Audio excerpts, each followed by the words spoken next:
To other news now. A day after the RCMP laid dozens of charges against Mike Duffy, we caught up with the suspended senator at his house in Prince Edward Island. He's been camera shy lately, but not so much today. Mike Lecouture reports on what he said and why he's looking forward to his trial. How are you? The exchange with our Ross Lord was brief but telling.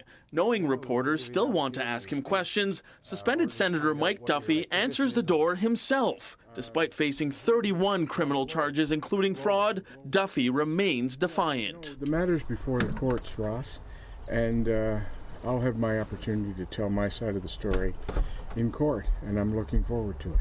Now, you'd expect Duffy to disappear. Instead, as our crew was about to leave, Duffy invited them to stay and film he and his wife leaving their Prince Edward Island cottage.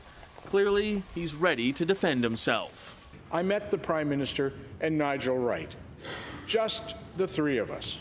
Now, we got a preview of that defense last October in his salacious Senate speech. He tried to paint himself as a pawn in a PMO scheme who did nothing criminal. But the question remains, if Duffy is accused of taking a bribe, why isn't Nigel Wright accused of giving one? Bribery under the criminal code uses the word corruptly. Lawyer Leo Russomano explains police look at the state of mind of the person giving the bribe. All along, Wright believed he wasn't doing anything criminal, and his goal was to make sure taxpayer funds were repaid. If he disclosed to the RCMP that his reasons for paying back the money was to refund the taxpayer and that there was no malicious intent whatsoever, then that may have informed the RCMP's decision not to charge him. Duffy's lawyers have raised the specter of calling the Prime Minister to testify. And this former House of Commons law clerk says Stephen Harper could try to avoid it.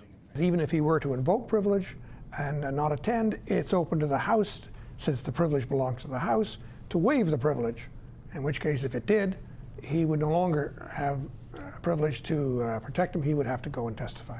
Either way, it puts Harper in a very difficult position, especially if he needs the majority of MPs to keep him out of the witness box.